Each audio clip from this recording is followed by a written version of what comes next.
చాలా తెలివిగా ఒక స్టేట్మెంట్ చంద్రబాబు నాయుడు గారు, రాష్ట్రానికి మరకబూశారు, అవినీతి మరకబూశారు, ఎట్టి పరిస్థితిలో దీన్ని నేను సహించను, ఏం చేయాలో అది చేస్తా, న్యాయ నిపుణులతో సంప్రదిస్తున్నాను అన్నారు. ఇప్పుడు అమెరికా న్యాయ నిపుణులతోనా? ఎందుకంటే ఇప్పుడు ఆంధ్రప్రదేశ్ ప్రభుత్వానికి సంబంధం లేని కేసు కదా అది. అమెరికా న్యాయ నిపుణులతో ఇప్పుడు ఆయన నిజంగా న్యాయ నిపుణులతో చర్చించే సెకీ ఒప్పందం పైన రివ్యూ చేయండి.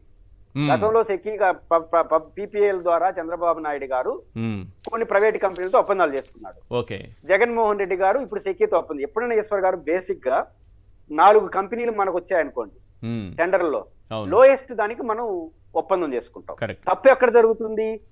మనకు లోయెస్ట్ వాడు ఉన్నా కూడా కాంట్రాక్టర్ హైయెస్ట్ కు పోయినప్పుడు ప్రజలను మోసం చేసినట్టు అవుతుంది. అప్పుడు లంచాలనే పాయింట్ వస్తుంది. లోయెస్ట్ తీసుకున్న తర్వాత ఎట్లా వస్తుంది? దట్టు మనకు చట్టంలో ఇంకొక వెసులుబాటు ఉంది. గవర్నమెంట్ సెక్టార్ గానీ లేదా క్వాషీ గవర్నమెంట్ గానీ కోఆపరేటివ్ సెక్టార్ లో ఎక్కువ డబ్బులు ఇచ్చి కూడా కొనుక్కోవచ్చు రాష్ట్ర ప్రభుత్వాలు. ఎందుకంటే వాటిని ప్రోత్సహించాలనే ఉద్దేశంతో. అంటే ప్రైవేట్ సెక్టార్ కన్నా ప్రైవేట్ సెక్టర్.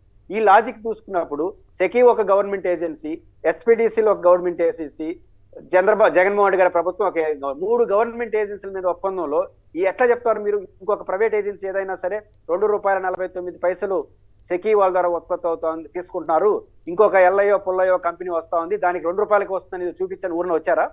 రేపు మీరు చేయండి. పోనీ జగన్మోహన్ రెడ్డి గారు ₹2.49 చేశాడు సెకీతో, మీరు తగ్గించండి రివ్యూ చేసి. అప్పుడు తప్పు అవుతుందే కానీ. కాబట్టి ఒప్పందానికి హేతుబద్ధత ఉంది కాబట్టి దీని జోలికి పోలేరు. అందువల్ల దీని గురించి మాట్లాడకుండా అమెరికా కేసు గురించి మాట్లాడతారు.